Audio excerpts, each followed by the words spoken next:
হ্যাঁ, আমার সাউন্ড কিন্তু আমি শুনতে পাচ্ছি। ইকো হচ্ছে বলছেন? হ্যাঁ, এখন সম্ভবত ঠিক আছে। আচ্ছা, ঠিক আছে।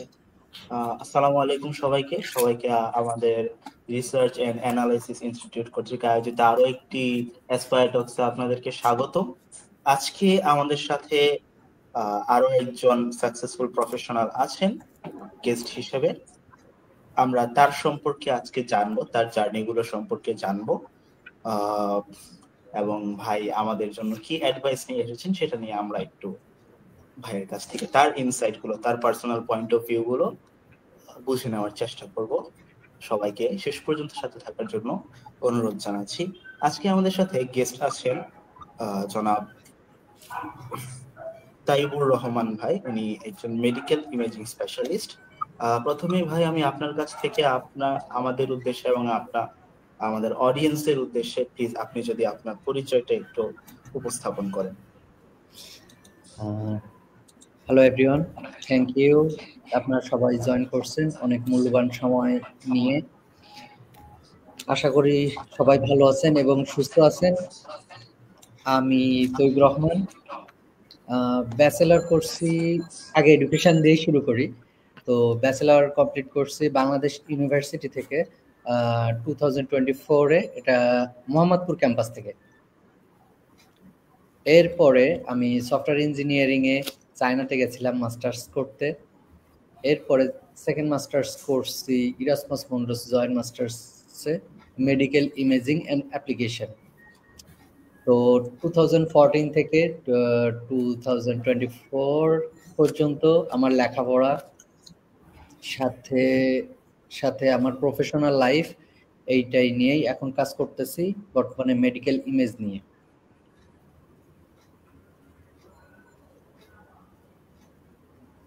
আর এর মধ্যেই অনেকগুলো প্রফেশনে কাজ করছি, যেমন সফটওয়্যার ইঞ্জিনিয়ারিং, ডেটা সায়েন্টিস্ট, সাথে সাথে টিচিং প্রফেশনেও কিছুদিন ছিলাম।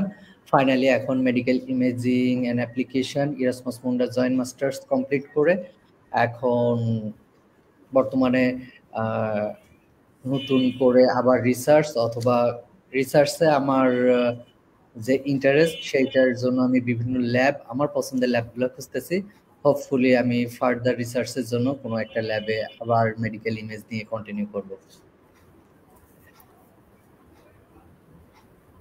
চমৎকার, ধন্যবাদ ভাই আমাদের সাথে জয়েন করার জন্য। প্রথমেই যে জিনিসটা আমি আপনার কাছ থেকে জানতে চাইবো সেটা হচ্ছে বাংলাদেশ থেকে আপনার জার্নিটা কেমন ছিল। বাংলাদেশের সাপেক্ষে আপনি বাংলাদেশে যে ব্যাচেলর্স কমপ্লিট করেছেন, তারপরে সেখান থেকে মাস্টার্স করতে বাইরে গিয়েছেন, এই দিকটা থেকে যদি আপনি একটু আমাদের দেশে এবং আমাদের অডিয়েন্স বলতেন আপনার জার্নিটা কেমন ছিল। একটু জোরে বলবেন অথবা মাইক্রোফোনের কাছে থেকে বলবেন, তাহলে আমার জন্য সুবিধা। জি, আমি প্রথম যে কোশ্চেনটা করতে চাচ্ছিলাম সেটা হচ্ছে, এটা একটা কোশ্চেন না, কাইন্ড অফ জাস্ট জানার জন্য যে একজন কম্পিউটার ইঞ্জিনিয়ার হিসেবে আপনি বাংলাদেশ থেকে ব্যাচেলর্স করে গিয়েছেন, আমি কি ভুল বললাম? না, আমি ব্যাচেলর কমপ্লিট করছি বাংলাদেশ ইউনিভার্সিটি থেকে। হ্যাঁ, তো সেই জার্নিটা, আপনার ব্যাচেলর এর জার্নিটা কেমন ছিল বাংলাদেশে, সেটা যদি আমাদেরকে একটু বলতেন প্লিজ। ব্যাচেলরের জার্নিটা ভালোই ছিল, তবে আমি যখন কমপ্লিট করছি 2014-এ, তো আমাদের কারিকুলামে যে লিমিটেশন ছিল, এখনকার সময় অ্যাডভান্স টেকনোলজি, আমাদের সময় সবচেয়ে রেসপেক্টফুল এবং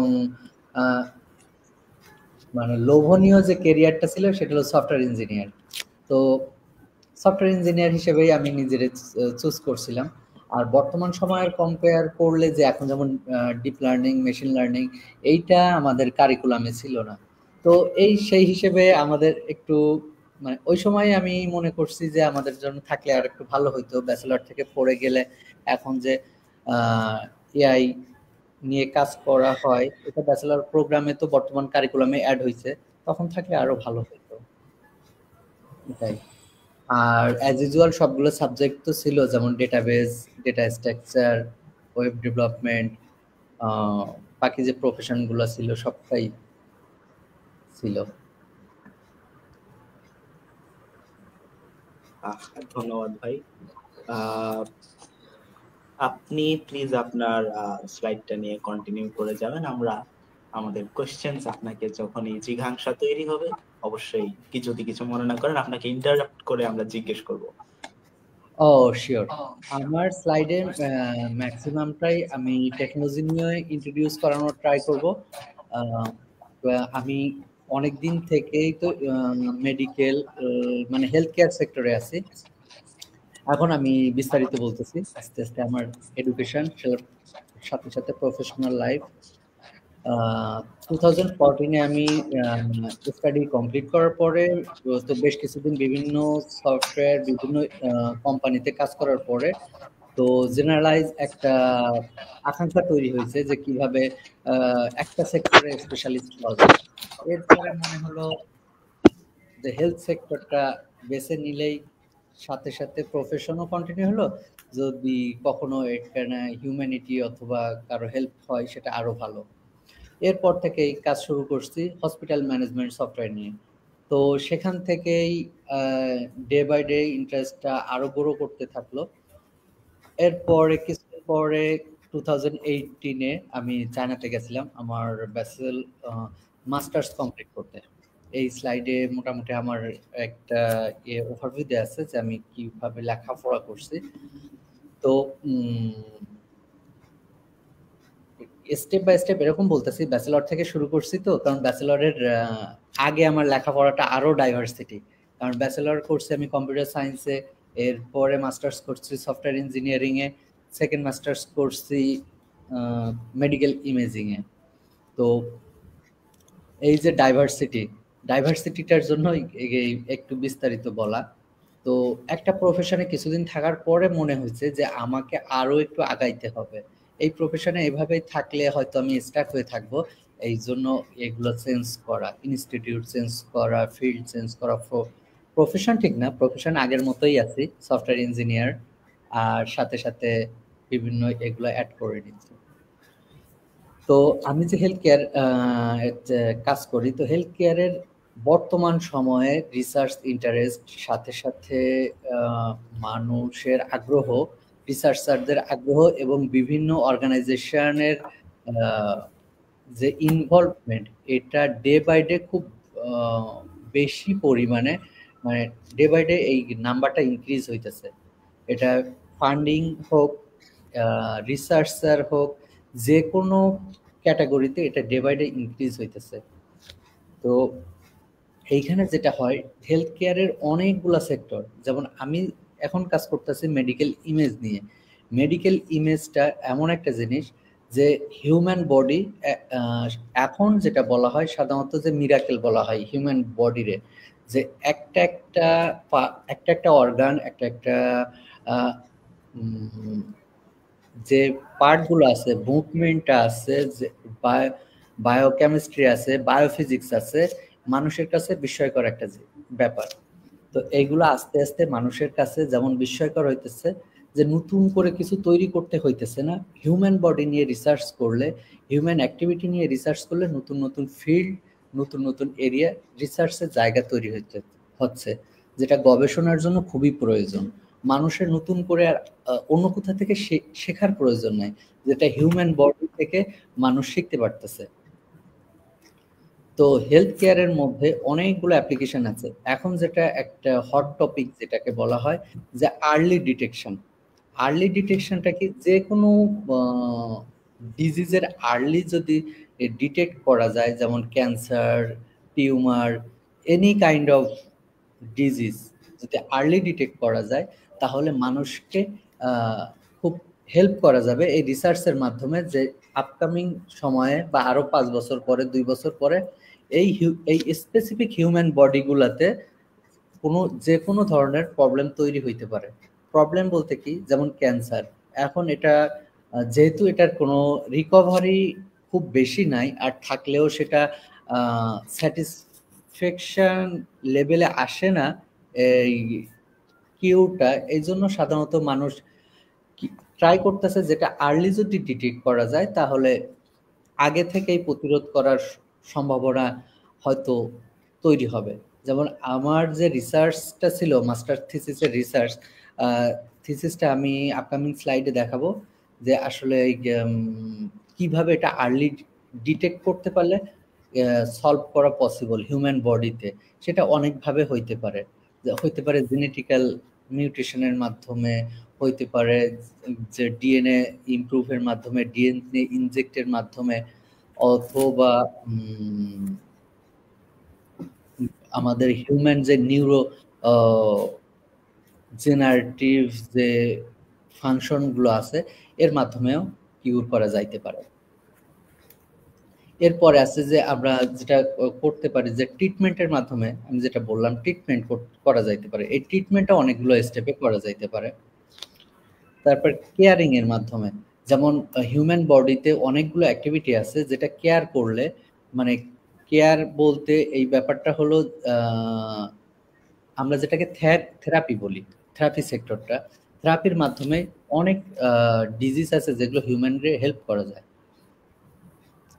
এরকম ভাবে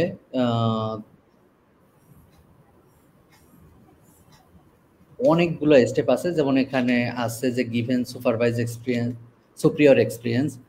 তো এই এক্সপিরিয়েন্স গুলা বা এই অ্যাক্টিভিটি গুলা মানুষের হেলথ কেয়ারের মাধ্যমে, যেটা আমরা কম্পিউটার সায়েন্স স্টুডেন্ট অথবা bio chemistry, biophysics, bio informatics, এরকম বায়ো রিলেটেড অথবা হেলথ সেক্টর অথবা এই রিলেটেড যে স্টুডেন্টগুলো আছে, যে রিসার্চারগুলো আছে, এখানে হেলথ কেয়ারে ইম্প্যাক্টফুল রিসার্চ করতে পারে।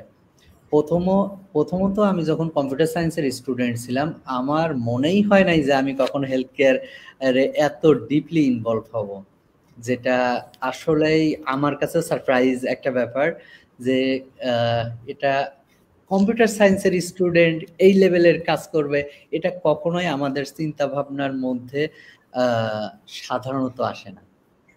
যেমন biochemistry, bio informatics, neuro biologist, এই স্টুডেন্টগুলা অলরেডি কাজ করে এই সেক্টরগুলোতে, হেলথ কেয়ার সেক্টরে। কিন্তু কম্পিউটার সায়েন্সের স্টুডেন্ট এই আমার মনে হয় মেডিকেল ইমেজ নিয়ে কাজ করে শুরু করলে বা হেলথ কেয়ারের যে কোনো একটা সেক্টর নিয়ে কাজ শুরু করলে এইখানে ইম্প্যাক্টফুল একটা রাখা পসিবল রিসার্চে। হ্যাঁ, এরপরে আছে এই রিলেটেড কোনো কোশ্চেন আছে কিনা? জি ভাইয়া, আপনি যখন কম্পিউটার সায়েন্স থেকে মেডিকেল সেক্টরে গিয়েছিলেন তখন তো অনেক ডিফারেন্স ছিল কোর্স প্যাটার্নে, কোর্সে। তখন আপনার কোনো সমস্যা হয়েছিল কিনা তখন ওই টাইমগুলোতে? আচ্ছা, প্রথমে তো বলি, আমি তো প্রথমে শুরু করছি হসপিটালের ইনফরমেশন নিয়ে কাজ করা। তো যখন হসপিটালের ইনফরমেশন নিয়ে কাজ করতেছি তখন অনেকগুলো টার্ম, অলমোস্ট টেকনোলজি বা ডেভেলপমেন্টের পরে যে ব্যাপারগুলো ছিল সবগুলাই আমার কাছে নতুন ছিল, সবগুলাই আমার কাছে নতুন ছিল। তো সেগুলো আস্তে আস্তে শিখতে হয়েছে। যেমন ক্লাস 8 থেকে ক্লাস 9-এ উঠলে তো সায়েন্স নিলে বায়োলজি পড়তে হয়, ম্যাথমেটিক্স পড়তে হয়, যে এক্সট্রা অনেকগুলো সাবজেক্ট পড়তে হয়, সেগুলো যেমন নতুন আমার কাছে এরকম নতুন ছিল। এরপরে যখন এমএস মেডিকেল ইমেজ পড়তে গেছি তখন অন্যান্য স্টুডেন্ট যখন আসছে তখন তাদের কাছে যেমন deep learning, machine learning, AI স্টাফগুলো যে নতুন, তাদেরকেও শিখতে হয়েছে। আমার কাছে এই যে অ্যানাটমি, তারপর নিউরো বায়োলজির যে স্টেপগুলা, নিউরোবায়োলজির যে রিজনগুলা, এগুলো পড়তে হয়েছে। আমাদের যে ইমেজ মোডালিটি আছে, যেমন মেডিকেল ইমেজের অনেকগুলা মোডালিটি আছে। এমআরআই, যেটা আমাদের সবাই অলরেডি জানেনই, যে আমাদের নিউরো বায়োলজিস্টদের খুব হেল্প করে, নিউরো রেডিওলজিস্টদের খুব হেল্প করে। রেডিওলজিস্টদের সবাই তো চিনেনি, তাই না? রেডিওলজিস্ট যারা আমাদের এটার প্র্যাকটিসটা খুব কম আমাদের হেলথ সেক্টরে। আমাদের ডক্টরগুলাই আমাদের রিপোর্টগুলা চেক করে রিপোর্ট দিয়ে দেয়। কিন্তু অন্যান্য দেশে হেলথ কেয়ারে যেমন আমার সুযোগ হয়েছিল ইউনিভার্সিটি হসপিটাল অফ জুরিক এর কাজ করার। আমি সামার স্কুলে গেছিলাম, তো ওখানেও রেডিওলজিস্ট। আমি স্পেনের অনেকগুলো হসপিটাল ভিজিট করছি একাডেমিক পারপাস। ফ্রান্সেও অনেকগুলো হসপিটাল ভিজিট করছি, সেখানেও প্রতিটা সেক্টরে রিপোর্ট বা ইমেজ রিলেটেড যে কোনো কাজ রেডিওলজিস্টই করে।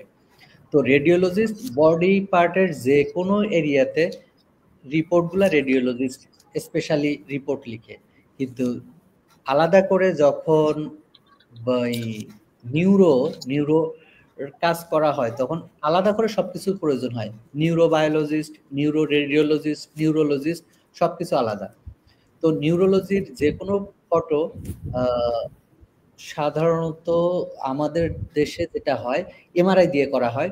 তো আমাদের দেশে যেটা করা হয়, এই স্লাইডে দেখুন একটা ফটো আছে, এটা হলো 11 টেসলা, যেটা মানুষের এখনো পর্যন্ত বলা হইতেছে মেডিকেল সেক্টরের সব থেকে সাকসেসফুল, ইম্প্যাক্টফুল এবং সারপ্রাইজ একটা আবিষ্কার, ইনোভেশন, 11 টেসলা এমআরআই। তো যেটা বলতেছিলাম, আমাদের দেশে এখনো পর্যন্ত 1.5 টেসলা দিয়ে এমআরআই করা হয়।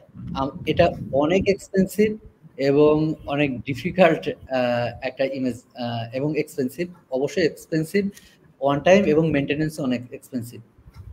তো আমি এটা 7 টেসলা পর্যন্ত দেখছি জুরিক হসপিটালে, ইউনিভার্সিটি হসপিটাল জুরিক 7 টেসলা পর্যন্ত এমআরআই করতেছে।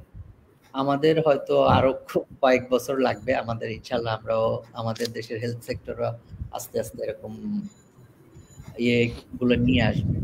এরপরে যেটা আছে যে সিটি স্ক্যান তো অলমোস্ট সবাই জানেন যে কোনো প্রকার এমার্জেন্সিতে যে স্ক্যানগুলো করা হয়, ইমেজের প্রয়োজন হয় স্ট্রোকের অথবা আপনার হার্টের যে কোনো প্রকার এমার্জেন্সি, যেটা যে ইমেজগুলো তৈরি করে ডক্টর ইনস্ট্যান্ট রিপোর্ট দেখতে চায়, সেগুলো সিটি স্ক্যানের মাধ্যমে হয়। এরপর তো আল্ট্রাসাউন্ড, এক্স রে, এগুলোর ব্যাপারে তো সবাই পরিচিত আছেই। আর 2D, এগুলোর মধ্যে 2D ইমেজ আছে, আবার 3D ইমেজও আছে। আর ডিজিটাল ইমেজের ব্যাপারে সবাই তো জানেনই যে ডিজিটাল ক্যামেরা দিয়ে যেগুলো তো উঠানো হয় সরাসরি ক্যামেরা দিয়ে। তো এই ক্যামেরা দিয়ে সরাসরি ছবি উঠানোর মধ্যে রেটিনা ইমেজ আছে, যেটা আমাদের চোখের রেটিনার ফটো তুলে। ফান্ডাস ক্যামেরা ইমেজ আছে, যেটা হলো চোখের আরেকটা পার্টের ফটো তুলে। এরপরে তো 2D ইমেজ, স্কিন লিজন, যে স্কিনের যে ফটোগুলো তুলে, এগুলো 2D ক্যামেরা। এরপর ম্যামোগ্রাফি আছে, সাধারণত ব্রেস্ট ক্যান্সারের জন্য যে ইমেজ গুলো তৈরি করা হয় ম্যামোগ্রাফি করে, ম্যামোগ্রাফ। এই মোটামুটি ওয়েল নোন ইমেজ মোডালিটির মধ্যে এইগুলো দিয়েই মেডিকেল সেক্টরে ইমেজগুলো ক্যাপচার করা হয়। আরো অনেকগুলো আছে, নিউক্লিয়ার ইমেজ আছে, পেট আছে, ভিভো ইমেজ আছে। এগুলোর নতুন করে আসতেছে, আমাকেও শিখতে হবে এগুলোর ব্যাপারে আরো। এখন কোশ্চেন ছিল যে এইগুলার ব্যাপারে আমি নতুন করে কিভাবে পড়ছি বা আমার ডিফিকাল্টিস কোনো ফেস করতে হইতেছে কিনা, বা একজন নতুন স্টুডেন্ট আসলে সে পারবে কিনা। অবশ্যই পারবে, কারণ এইখানকার যে স্টুডেন্টগুলো আছে আমাদের এখানে, শুধুমাত্র যে কোর্সটা করা হয়েছে, তো এখানে বলা ছিল যে কিছু কিছু স্পেশালিস্ট অনেকগুলো সেক্টর নিয়ে কাজ করা হয়, যেমন মেডিকেল স্ট্যাটিস্টিক, যেমন আমাদের ডেটা অ্যানালাইসিস করতে গেলে তো স্ট্যাটিস্টিক্স প্রয়োজন হবে। এরপর ম্যাথমেটিক্সের স্টুডেন্ট ছিল, কম্পিউটার সায়েন্সের স্টুডেন্ট ছিল। আমার ফ্রেন্ড আছে আমাদের বাংলাদেশি স্টুডেন্ট ইমরান, ও ছিল ত্রিপলির স্টুডেন্ট, ইউআইইউ থেকে আসছে। তো শুধুমাত্র কম্পিউটার সায়েন্সের স্টুডেন্ট না, মাল্টিডিসিপ্লিনারি এরিয়া থেকে স্টুডেন্ট এসে এই কোর্সটা করছে এবং সবাই খুবই এনজয় করছে। এবং সবাই খুবই, কোর্স শুরুতেই সবাই জানেন একটু ডিফিকাল্টিস ফেস করতেই হয় এবং মনে হয় না এই বুঝি আমি পারবো না, কিন্তু ফাইনালি সবাই সাকসেসফুলি কোর্স কমপ্লিট করছে এবং সবাই খুব হ্যাপি। তো ভয় পাওয়ার কিছু নাই, আমার দিক থেকে বলা ভয় পাওয়ার কিছু নাই। নতুন যেমন ইন্টারমিডিয়েট পাস করার পরে বা আমাদের এইচএসসি পরীক্ষার পরে সবাই বিভিন্ন সেক্টরে চলে যায়, কেউ মেডিকেলে যায়, কেউ কম্পিউটার সায়েন্স অথবা অন্যান্য সেক্টরে, সবার কাছে ব্যাপারগুলো নতুন থাকে। তো একটু দেরিতে হলেও এই টপিকগুলো আমার কাছে নতুন ছিল, তারপরেও আমি ঠিকঠাক ভাবে ওভারকাম করতে পারছি। হ্যাঁ, আপনি যে কোর্সের কথা জি হ্যাঁ আপনি যে কোর্সের কথা বললেন সেটা কি ইরাসমাসের? হ্যাঁ, Erasmus Mundus joint masters program, medical imaging and application. হ্যাঁ, এটা শুধু ইরাসমাসের কোর্স। আপনার যদি এই ব্যাপারে আরো আগ্রহ থাকে, এটা ইন্ডিভিজুয়ালি অনেকগুলা ইউনিভার্সিটি এটা কোর্সগুলো অফার করে। আমরা তো বিভিন্ন ইউনিভার্সিটিতে পড়ছি, এটা সবাই জানেন যে 3-4টা ইউনিভার্সিটিতে অথবা ল্যাবে গিয়ে কাজ করতে হয়, পড়তে হয়। তো কিছু কিছু ইউনিভার্সিটি এক্সচেঞ্জ প্রোগ্রাম আছে, তারা কোর্সগুলো অফার করে। এই কোর্সগুলো অফার করে যেমন TU Munich, technical university of Munich, এই ইউনিভার্সিটিটা ওয়েল নোন। ইউনিভার্সিটি অফ বুরগুন্ডি, এখানে একটা শুধু AI in health care specially একটা কোর্স আছে 2 বছরের, 1 বছরের কোর্সও আছে। ফ্রান্সের সিস্টেম M1 M2। আপনার যদি কেউ আগ্রহী থাকেন হেলথ কেয়ার নিয়ে পড়তে, এরকম অনেকগুলো কোর্স আছে, অনেকগুলো ডিগ্রি আছে, ডিপ্লোমা প্রোগ্রাম আছে। আমার সাথে যোগাযোগ করতে পারেন, অথবা আমরা এই রিসার্চ অ্যানালাইসিস যে টিমটা আছে ওনাদের সাথে যোগাযোগ করতে পারেন। আমি ইনফরমেশন প্রোভাইড করব, স্পেসিফিক ইনফরমেশন। যদি জেনারেল ইনফরমেশন থেকে আরো বেশি আগ্রহ থাকে তাহলে আপনারা সবাই যোগাযোগ করবেন, আমি ইনশাআল্লাহ আপনাদের ইনফরমেশন দিয়ে হেল্প করব। জি ভাই, অনেক ধন্যবাদ। আচ্ছা ভাইয়া, আমরা আপনার কথা শুনে আমার একটু আগ্রহটা অনেক বেড়ে গেছে কিছু কিছু ক্ষেত্রে। আসলে আমাদের তো এতদিনই ধারণা ছিল না যে মাল্টিডিসিপ্লিনারি কাজের ব্যাপারে, যে একজন কম্পিউটার সায়েন্সের স্টুডেন্ট কিভাবে বায়োমেডিক্যালে কন্ট্রিবিউট করছে। রিসেন্টলি আমি এসব ব্যাপারে জানতে পেরেছি। তো আপনি যদি একটু টু দ্য পয়েন্ট বলতেন, যেমন আমি এক জায়গায় জেনেছি যে কিছু সাইকোলজিক্যাল কিছু কাজের জন্য এক্ষেত্রে কম্পিউটার সায়েন্সের কিছু এক্সপার্টিস লাগে, যেমন পাইথনের ওপেন সিভি যে লাইব্রেরিটা আছে এইটার ফাংশনগুলো জানা লাগে। তারপর আবার যেমন নিউরো মার্কেটিং এর ক্ষেত্রেও এই ক্ষেত্রে আমাদের সাইকোলজি বা নিউরো সায়েন্স, যেমন আপনি বললেন যে এমআরআই এফএমআরআই করা লাগে, তারপর যে করা লাগে। তো বাংলাদেশের পার্সপেক্টিভ থেকে তো এগুলো একটু টাফ। তো এই জিনিসগুলো কিভাবে আমরা ইজি ভাবে বিষয়গুলোর সাথে কোপ আপ করতে পারি? আচ্ছা, প্রথমত আমার ব্যাপারটাই বলি। আমি ওই স্লাইডটা অনেক বেশি দেখাইছি, এই জন্য আমি অনেকগুলা স্টেপ, মানে আমার এডুকেশনের যে ডাইভার্সিটিটা অনেক বেশি বললামই। ইভেন আমি যে ডিজিজগুলো হয় হিউম্যান বডিতে, জ্বর সর্দি কাশি হলে সবাই কিন্তু আমাদের দেশের পার্সপেক্টিভে সবাই কিন্তু ছোট ছোট একটু একটু ডক্টর। আপনার কিছু হলে আপনার ফ্রেন্ড এসে বলবে এই ট্রিটমেন্টটা করছো, এই ট্যাবলেটটা নিছো, বা এই প্রাথমিক যে কাজগুলা, মানে প্রাথমিক মেডিকেল যে বাসায় বসে যেগুলো করতে হয়, এগুলোর ব্যাপারে কিন্তু অ্যাডভাইস দিতেই থাকে। আমি কিন্তু নাপা আর প্যারাসিটামল এর বাইরে আর কিছু জানতাম না এই সেক্টরে আসার আগে। ইভেন আমি যখন হসপিটাল ম্যানেজমেন্ট সফটওয়্যার তৈরি করছি, আমার সফটওয়্যার এখনো পর্যন্ত বাংলাদেশে 5-6টা হসপিটালে রান করে। তো এইটার আগেও আমি এত কিছু জানতাম না। ইভেন আমি এমআরআই যে কোথায় কোথায় করতে হয় এটাও আমি ফুল আমার ক্লিয়ার কোনো কনসেপ্ট ছিল না। আস্তে আস্তে এগুলো চলে আসছে। তো এগুলো ভয় পাওয়ার কিছু নাই। যে যেমন মনে করেন আপনি বলতেছেন যে অন্যান্য ফিল্ডে, যেমন আমার কথাই ধরি, বুটেক্স এর 2 জন স্টুডেন্ট আছেন, আপনার মনে হলো যে ওপেন সিভি শিখতে হবে। হ্যাঁ, ওপেন সিভি শিখলে কি হবে, আমি এই ইমেজগুলো প্রসেস করতে পারবো। এখন ওপেন সিভি একটা ফাংশন, এটা আপনার যেমন ম্যাথমেটিক্স আমরা শিখছি, ম্যানুয়ালি করছি, ম্যাথমেটিক্স করে এই ম্যাথমেটিক্স বা এইটা কোথায় রিয়েল লাইফে অ্যাপ্লাই করতে হয় এটা কিন্তু আমরা কখনোই পড়ি নাই। কিন্তু আমরা যদি একটা যে কোনো লাইব্রেরির একটা ফাংশন শিখি, আমরা কিন্তু এটা রিয়েল লাইফে অ্যাপ্লাই করতে পারি। আমাদের ভিত্তিটা এখানে যে আমরা যখন অ্যাপ্লাই করতে যাই তখন আমরা ভয় পাই যে আমি পারবো কিনা। তো প্রথমেই ধরে নিতে হবে, যেমন আমি কোনো কাজ শুরু করতে গেলেই আমি প্রথমে ধরে নিই আমি এটা পারবো না, কারণ আমার ফার্স্ট স্টেপ আমার ফেল হইতেই হবে, এটা 100%। আর যদি একটু কিছু পারি, একটু কিছু আউটপুট আসে, সেটা আমার বেনিফিট, আমার পজিটিভ দিক। হ্যাঁ, তো এরকম করে আমার মনে হয়েছে যে ডিফিকাল্ট কিছু না, সবকিছু আস্তে আস্তে শিখতে হবে। যেমন মনে করেন একটা লাইব্রেরি, ওপেনসিপির একটা লাইব্রেরি আপনি যদি করেন, আপনার যদি সাইকিট লার্ন এর একটা লাইব্রেরি এর কিছু ফাংশন শিখেন, তাহলে কিন্তু আপনি বেসিক ইমেজগুলো কাজ করতে পারবেন। যেমন ফটোশপের ব্যাকগ্রাউন্ডে কিন্তু অনেক ইমেজ প্রসেসিং অ্যালগোরিদম ইউজ করা আছে, যেটা আমরা ভিজুয়াল মোডে কাজ করে ব্যাকগ্রাউন্ড থেকে ওই অ্যালগোরিদমগুলো ইউজ করার পরে আমরা আউটপুট পাই। তো রিসার্চারদের কাজ সাধারণত ফিনিশ প্রোডাক্ট বানানো না, একটা থিওরি দেয়া এবং ব্যাকগ্রাউন্ডে যে কাজগুলা করে, যেমন ফটোশপের ব্যাকগ্রাউন্ডে যে কাজগুলা করে, এইরকম একটা অ্যালগোরিদম তৈরি করা, একটা থিওরি দেয়া, যে থিওরিটা রিয়েল লাইফে কাজে লাগবে, এটাই। তো এইখানে আপনাদের যদি মনে হয় যে এখানে আরো কাজ করবেন, এই এরিয়াতে কাজের লিমিট নাই। যেমন আমি মেডিকেল ইমেজ নিয়ে পড়ছি, আমার অনেক ফ্রেন্ড আছে যারা মেডিকেলের অন্যান্য সাবজেক্ট নিয়ে পড়তেছে, যেমন ড্রাগ। তারপর আমার যে ফ্রেন্ডের কথা মেনশন করছি, ও এখন পড়তেছে বায়ো ইনফরমেসিসে, ওই ইউনিভার্সিটি অফ সোরবনে, ওয়েল নোন একটা ইউনিভার্সিটি, মেবি টপ 10 অথবা টপ 15-এর ভিতরেই আছে, সোরবন ইউনিভার্সিটি, সোরবনে, প্যারিসে।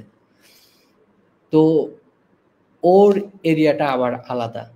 যেমন মনে করেন আমরা যদি বলি যে ডিএনএ সিকোয়েন্সিং করা, ডিএনএ ম্যাচ করা, এটা কিন্তু বায়োলজি ল্যাবে গিয়ে করলে এটার এক্সপেন্স অনেক বেশি। কিন্তু এটা যদি আপনি জাস্ট একটা অ্যালগোরিদম, আমি বললাম জাস্ট একটা অ্যালগোরিদম, কিন্তু এই অ্যালগোরিদমটা দিয়ে যেভাবেই এই সেক্টরটাকে বুস্ট করা হয়েছে, গুগলের একজন ইঞ্জিনিয়ার আলফাফোল্ড একটা অ্যালগোরিদম তৈরি করছে, উনি নোবেলও পাইছে শুধুমাত্র এই একটা অ্যালগোরিদমের জন্য। শুধুমাত্র, আমি বলতেছি শুধুমাত্র, কিন্তু যিনি তৈরি করছে ইনি অনেক ইম্প্যাক্ট, এবং এটা রিসার্চারদের জন্য, বায়োলজিস্টদের জন্য, অথবা যারা বায়োলজি নিয়ে কাজ করে বা হেলথ কেয়ার নিয়ে কাজ করে, তাদের জন্য অনেক হেল্পফুল একটা ইনোভেশন।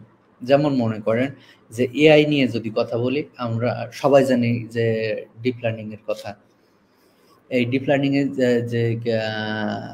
যে তৈরি করছে, ওনার নাম, যাই হোক, উনি কিন্তু এবার নোবেল পাইছে, আপনারা সবাই জানেন।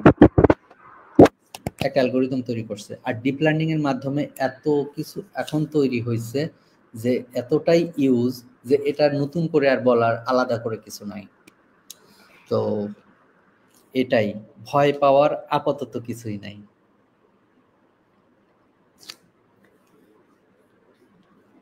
এখানে আর কোনো কোশ্চেন আছে কিনা, বা কোনো পরামর্শ, বা কেউ কারো? ভাইয়া, আমাদের তো অনেকে বায়োমেডিক্যাল স্টুডেন্ট আছে এবং অনেক মেডিকেল স্টুডেন্টও আছে। তো তাদের কাছ থেকে অনেক সময় শুনি যে মানে তারা খুবই ফ্রাস্ট্রেটেড, স্পেশালি মেডিকেল স্টুডেন্টরা অনেক প্রেসারে থাকে। তো তারা দেখা যাচ্ছে যে অনেক সময় এরকম বলতে চায় যে আমার তো আগ্রহ ইঞ্জিনিয়ারিং এর দিকে ছিল, বাট মেডিকেলে চলে আসছি, এখন সুইচ করতে পারতেছি না। তো তাদের জন্য তো এটা অনেক বড় একটা সম্ভাবনা হতে পারে এই ক্ষেত্রে। এখন তারা যদি কনভেনশনাল ডিগ্রিগুলোতে না গিয়ে এমবিবিএস করার পর এমআরসিপি বা এফসিপিএস এইসবে না গিয়ে যদি বা ডিপ্লোমা না করে এই সেক্টরে আসার সম্ভাবনা আছে কিনা? আসলে সুইচ বলতে আমাদের এরিয়াতে যেমন মনে করা হয় যে এটা কমপ্লিটলি আমি একটা সাইড অফ রেখে আর একটা নতুন একটা সাইড নিয়ে শুরু করব, না, এরকমটা প্রয়োজন নাই। এই medical sector, health care sector, doctor, biomedical বা কম্পিউটার সায়েন্সের স্টুডেন্ট এমনভাবেই এটা ইন্টারলিঙ্ক করা যে এটা সুইচ করে অন্য কোথাও যাওয়ার কোনো প্রয়োজন নাই। এটা এমন একটা সেক্টর, এই সেক্টরে থেকেই অনেক কাজ করা যাবে। যেমন এখন আমি যখন ল্যাবে কাজ করি, তখনও আমার মনে হয় না যে আমি কম্পিউটার সায়েন্সের স্টুডেন্ট, কিছু কিছু সময় এরকম একটা ব্যাপার। হ্যাঁ, তো ওনাদের হতাশ হওয়ার কিছু নাই, ফ্রাস্ট্রেটেড হওয়ার কিছু নাই। যদি কারোর মনে হয় যে বায়োমেডিকেল বা কম্পিউটার সায়েন্স অথবা ইঞ্জিনিয়ারিং কাজ করবে, অথবা যে কাজটাই করতেছে এটা ঠিক আছে, কিন্তু সাথে সাথে আরো একটা কাজ করবে যেটা উনি স্যাটিসফাই হইতে পারে কাজ শেষে বা দিন শেষে, যেটা রিলেটেড টু ইঞ্জিনিয়ারিং অথবা প্রোগ্রামিং, উনি যেটা আসলে মন থেকে করতে চাইছে সেগুলোর ব্যাপারেও কাজ করা যাবে। এখন সেই সুযোগ তৈরি হয়েছে ডিপ লার্নিং অথবা এআই, আর্টিফিশিয়াল ইন্টেলিজেন্স আসার পরে এই কাজগুলার সেক্টর তৈরি হয়েছে।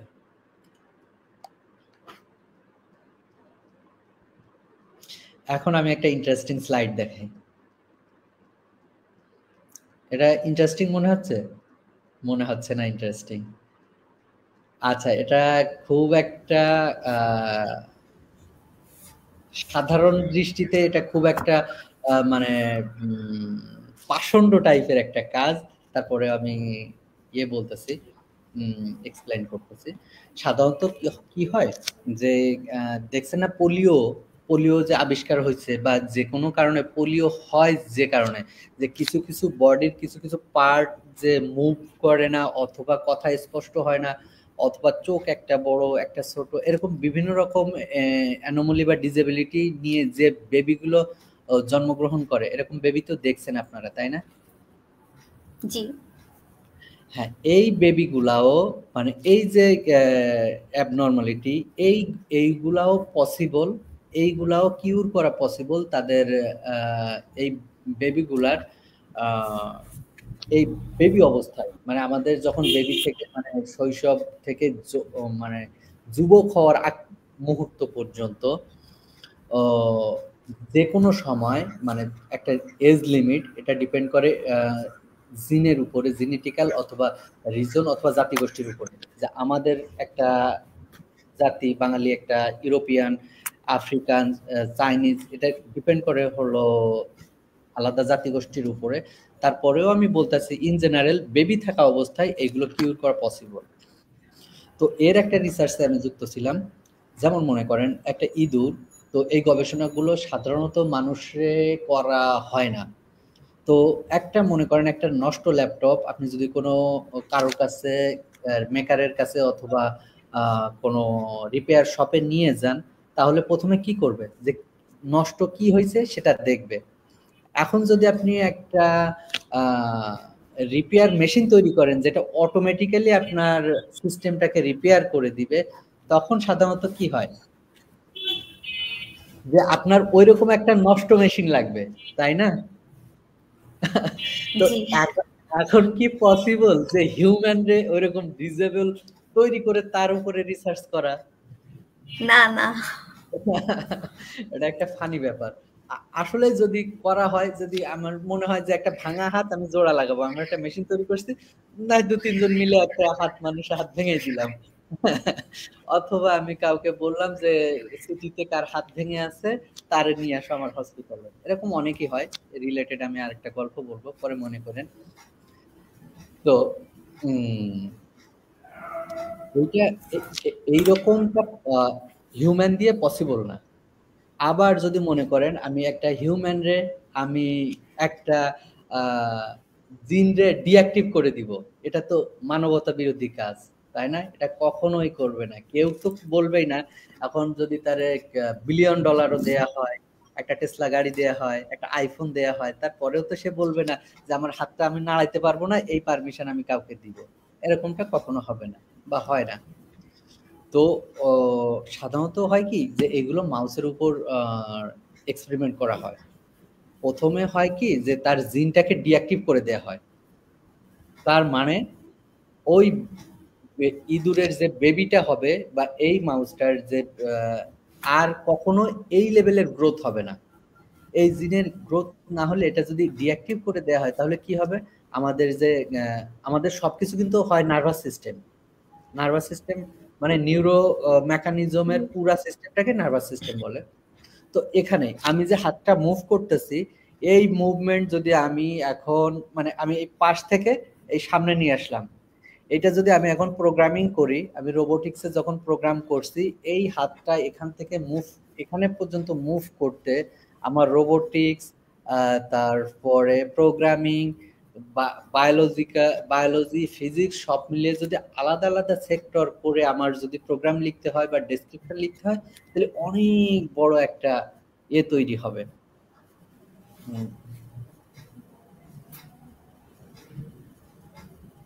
ওকে, এটা শেষ করি, তারপর শুরু কোশ্চেন অ্যান্সারে আসতেছে। তো এরকমটা যে আমাদের যে মুভমেন্টটা যে নতুন একটা সাবজেক্ট আসছে, ইলেকট্রনিক্স অ্যান্ড ফিজিক্স এর মিক্স, ইলেকট্রনিক্স না ইলেকট্রিক্যাল অ্যান্ড ফিজিক্স, নতুন সাবজেক্ট না, অনেক পুরাতন, বাট অনেক ডিফিকাল্ট একটা সাবজেক্ট, যেটাতে মানুষ অনেক স্টুডেন্টরাই বলে যে এরপরে আমি আর হয়তো লেখাপড়া করব না, এরকম একটা ব্যাপার। তারপরেও যখন বের হয়ে আসে তখন অনেক ভালো নিয়ে স্যাটিসফ্যাকশন নিয়ে বের হয়।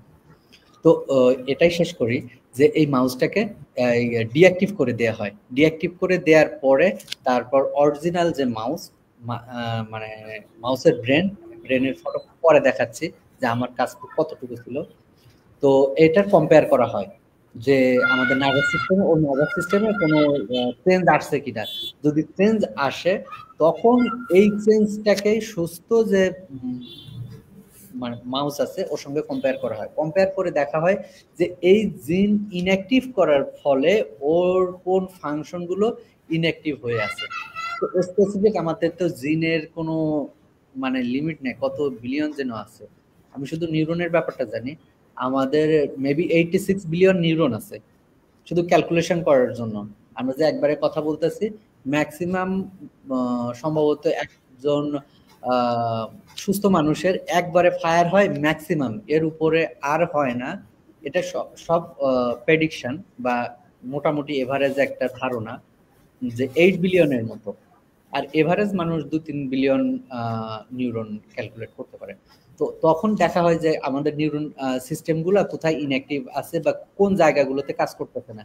যেমন মনে করেন আমাদের যেমন মোবাইল ফোনে বিভিন্ন রকম সেন্সর থাকে না, জাইরোস্কোপ থাকে, জিপিএস থাকে, জিপিএস তো অনেক পুরাতন, তারপর জাইরোস্কোপ তো ভাইব্রোমিটার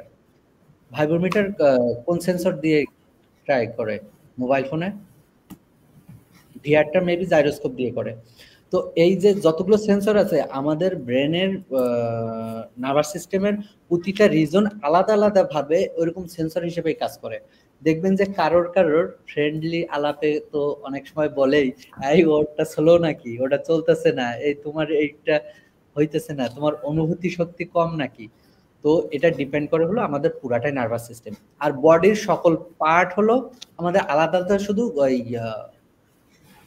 ইনস্ট্রাকশন রিসিভ করে ব্রেন থেকে, আর পুরাটাই মোটামুটি ব্রেন থেকে সিগন্যাল আসে। যেমন মনে করেন সিটি ইমেজের একটা ব্যাপার আছে আমাদের, যেমন ওই ফটো তুলি না আমরা, জাস্ট নর্মাল যখন ফটো তুলি, র্যান্ডমলি একটা ফটো তুলি, যখন মোবাইল ক্যামেরায় আমরা ডকুমেন্ট স্ক্যান করি দেখবেন একটু আঁকা বাঁকা হয়ে গেলে আবার সাজেস্ট করে যে আমি এটা সোজা করতে চাই কিনা, তাই না? তো আমাদের ক্ষেত্রে এটা কি হয় যে এই জায়গাগুলোতে হয় কি যে মোবাইল ঠিক করে দেয় 2D ইমেজের ক্ষেত্রে, কিন্তু আমাদের যখন সিটি স্ক্যান করে, যখন এক্স-রে করে, আমাদের কি বলে যে স্থির করে রাখতে, যেন মুভমেন্ট না করি, তাই না? তো এরপরে যখন আবার বলে, যখন আমাদের হার্ট অথবা লাং অথবা আমাদের ফুসফুস যখন স্ক্যান করে, ওটা তো ফটো তুলে না, ওটা স্ক্যান করে। স্ক্যানিং এর প্রসেসটা অনেক লেন্দি, আমি সময় পাইলে হয়তো পরে বলবো। তো যখন স্ক্যান করে, এটা তো আর স্থির হওয়া কখনোই পসিবল না। পসিবল কিন্তু না। আমরা যদি চুপচাপ ভাবে বেল্ট দিয়ে বেঁধে রাখি তাও কি পসিবল? আমার বডি বেল্ট দিয়ে বেঁধে রাখলাম, পসিবল? বডিটা হয়তো পসিবল মুভ করবে না, কিন্তু আমাদের যে যখন আমরা বুক ফুলে দম নিই, ইনহেল করি, মানে আমাদের যে দম নেওয়ার পরে তো এটা ফুলে উঠে, তাই না? বডিটা ফুলে উঠে, আবার যখন দম ছাড়ি, কিন্তু স্ক্যান তো একভাবে কি হয়, আমাদের যদি এটা হিউম্যান বডি হয়, স্ক্যানটা কি হয়, এভাবেই চলে যায় না, আস্তে আস্তে আস্তে সামনে থেকে পিছে, এভাবেই তো সাধারণত জি ভাইয়া। অথবা সিটি স্ক্যানের ভিতরে। তো তখন একটা মানুষ, সবাই তো সমান না, হয়তো ইয়ং যারা আছে তাদের না হয় দম বন্ধ করে পড়ে থাকবে, কিন্তু যারা যেটা স্ট্রোক করছে, হার্ট অ্যাটাক হয়েছে অথবা অন্য কোনো অ্যাক্সিডেন্ট হয়েছে, এরকমও পেশেন্ট আছে। আরে মানে রক্ত পড়তেছে, মানে ধরার জায়গা নেই, হেলিকপ্টার দিয়ে নামাইতেছে ওই পেশেন্টের। এখন তো এমআরআই করতে সময় লাগে, সিটি স্ক্যানের ভিতরে ঢুকাইছে, এখন ওটা ড্রেসিং করবে নাকি স্ক্যান করবে নাকি কি করবে, এখন তো ইমার্জেন্সি ট্রিটমেন্টও করাইতে হবে। এরকম কন্টিনিউয়াসলি এরকম পেশেন্ট আসে। তো ওই পেশেন্টের তো আর এই ইনস্ট্রাকশন দেওয়া সম্ভব না যে ফ্রিজ হয়ে থাকতে, তাই না? তো তো ব্যাপারগুলো এরকমই। তো ওই জন্য যে আমাদের যে ইমেজটা, যেমন আমরা ডকুমেন্টের ফটো তুলে আমাদের সাইজ করে দেয়, এরকম আমাদের যে ইমেজ মডালিটি আছে, যে সিটি স্ক্যানের মাধ্যমে অথবা এমআরআই এর মাধ্যমে আমরা যে ইমেজগুলো নড়াচড়া করে, ওই ইমেজগুলোও ঠিকঠাক করতে হয় একইভাবে আপনার কম্পিউটার সায়েন্সে। এটা আমি আগে মেনশন করতে চাইছিলাম, ভুলে গেছি। তো এটাও একটা কাজ যেটাকে বলে ইমেজ রেজিস্ট্রেশন। তো এটার ব্যাপারে আলাদা আলাদা অনেকগুলা টিম, পিএইচডি স্টুডেন্ট, অনেকগুলো রিসার্চার, অনেক প্রফেসর আলাদা করে করে রিসার্চ করতেছে।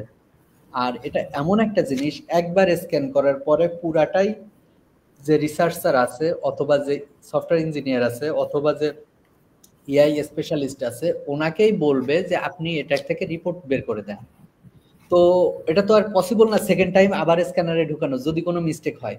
ফটোকপি অথবা মোবাইল ক্যামেরা তো ধরা যায়, এটা কিন্তু অনেক এর একটা কাজ, মানে স্ট্রেসফুল, অথবা যেটা বলতেছিলেন না যে অনেক বেশি চাপ নিতে হয়, হ্যাঁ অনেক বেশি চাপ নিতে হয় এই সব জায়গাগুলোতে, যে আমার এখান থেকে একটা রিপোর্ট বের করতে হবে, এখান থেকে একটা আপনার এক মানে ইঞ্জিনিয়ারের একটা রিপোর্টের কারণে হয়তো ওনার ট্রিটমেন্ট এলোমেলো হয়ে যাইতে পারে, সম্ভাবনা থাকে। এখন কথা হলো ডক্টর আছে, রেডিওলজিস্ট আছে, বায়োলজিস্ট আছে, এরপরে ইঞ্জিনিয়ারের কাজ কি, তাই না? এই কোশ্চেন আসতে পারে কিনা? জি ভাইয়া। হ্যাঁ, যে এমআরআই মেশিনটা, যে সিটি স্ক্যান মেশিনটা, যে আল্ট্রাসাউন্ড মেশিনটা থেকে রিপোর্টটা বের হয়, এই আপনাদের মতো রিসার্চার যারা আগ্রহী বা প্রফেসরের একসাথে থেকে অথবা যারা বিভিন্ন রিসার্চ ল্যাবে কাজ করে, তাদের দিনের পর দিন, রাতের পর রাতের পরিশ্রমের ফল হলো এটাই, যে মেশিন থেকে রিপোর্ট বের হয়। আল্ট্রাসাউন্ডে এখন না, অনেক আগে থেকেই তো বলে, স্ক্যান করলেই তো বেবির বয়স বলে দিতে পারে, যে কতদিন আগে বেবিটা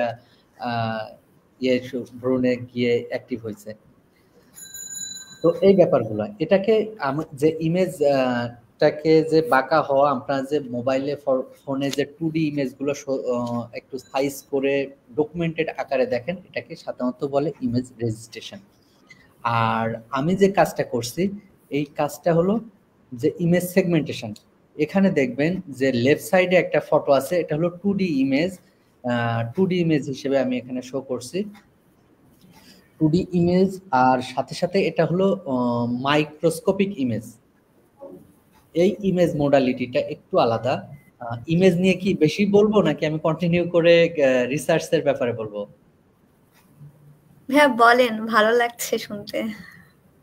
আচ্ছা, এই ইমেজগুলা তৈরি করা হইতেছে, মনে করেন খুবই আপনার যারা ম্যাটেরিয়ালস বা ম্যাটেরিয়ালস ডিজাইন অথবা কেমিস্ট্রি স্টুডেন্ট আছেন, আপনারা দেখবেন যে আপনাদের কিছু কিছু আছে যে ন্যানোমিটারে, ন্যানো সেন্টিমিটার নাকি এই মাপটা কি বলে, খুবই ন্যানোমিটার।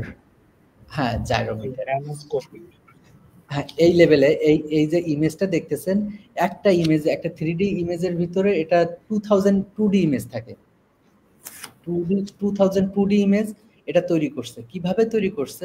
প্রথমে একটা মাউস রে কেটে, মানে প্রপার ওয়েতে ওকে আগে সেন্সলেস করা হয় অ্যানেস্থেসিয়া দিয়ে, তারপর ওকে কেটে, তারপর এই যে পুরা ব্রেনের যে পার্টটা, এটা কিন্তু অনেক ছোট, অনেক ছোট।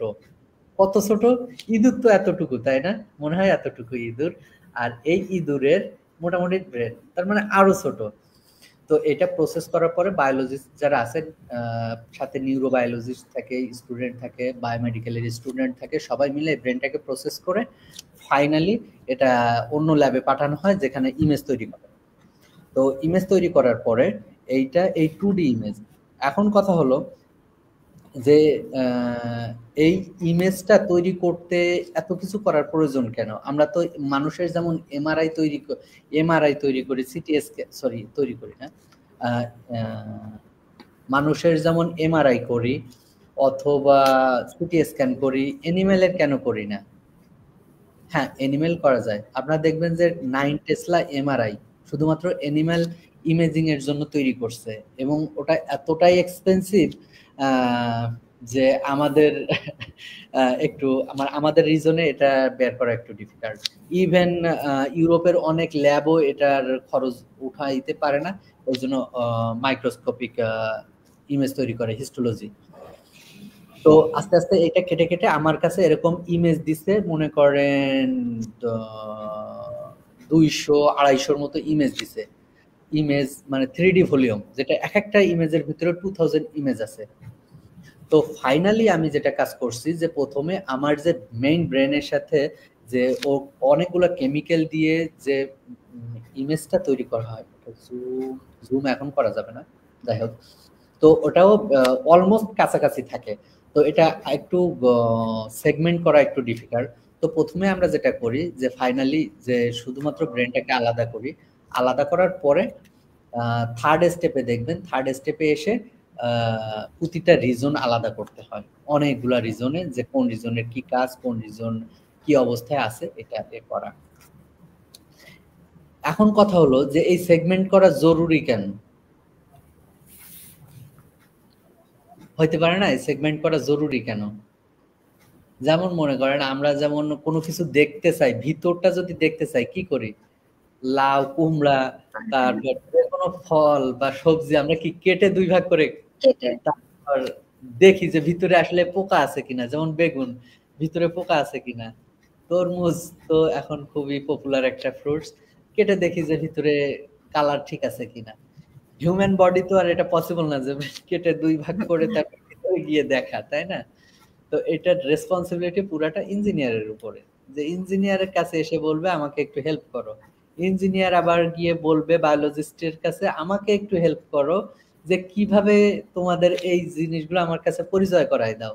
আমি তো পারি কাজ করতে, কিন্তু আমি তো জিনিসগুলো চিনি না, আমাকে ইন্ট্রোডিউস করায় দাও। তারপর বায়োলজিস্ট আবার ডক্টরের কাছে যাবে। তো সব মিলিয়ে ডক্টর, ইঞ্জিনিয়ার, বায়োলজিস্ট সবাই মিলে একটা গ্রুপ করে তারপর কাজগুলো করে।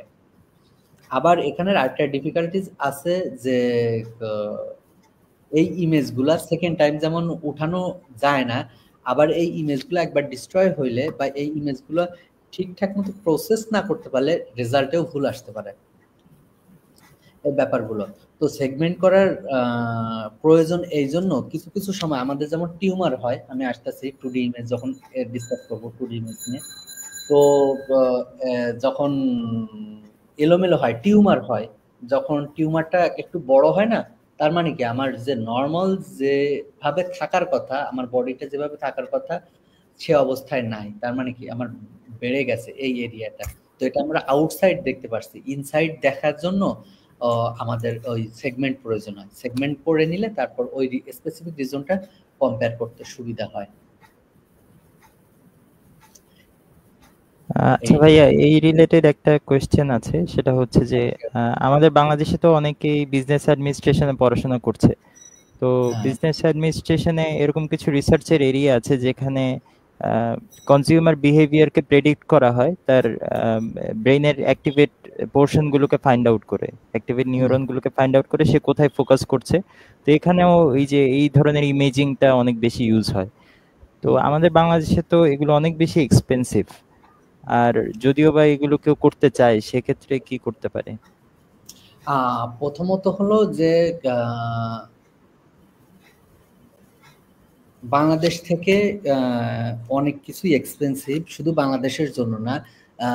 যে নতুন যে প্রথম যে ফটোটা দেখাইছি আমি, যে 11 টেসলা এমআরআই, ওটা কিন্তু ইউরোপীয় ইউনিয়নের ফান্ডিং এ করা, এবং ফ্রান্সের প্রেসিডেন্ট ইমানুয়েল মাখো, উনিও একটা গর্বের সাথে ওটা প্রচার করছে যে yes we can do it, we eat.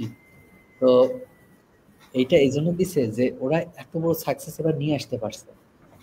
Even আপনার আমি যেটা বললাম 7 টেসলা দিয়ে আমি ইমেজিং করতে দেখছি, 3 টেসলা দিয়ে দেখছি, 5 টেসলা দেখছি কিনা আছে কিনা এটা মনে নাই।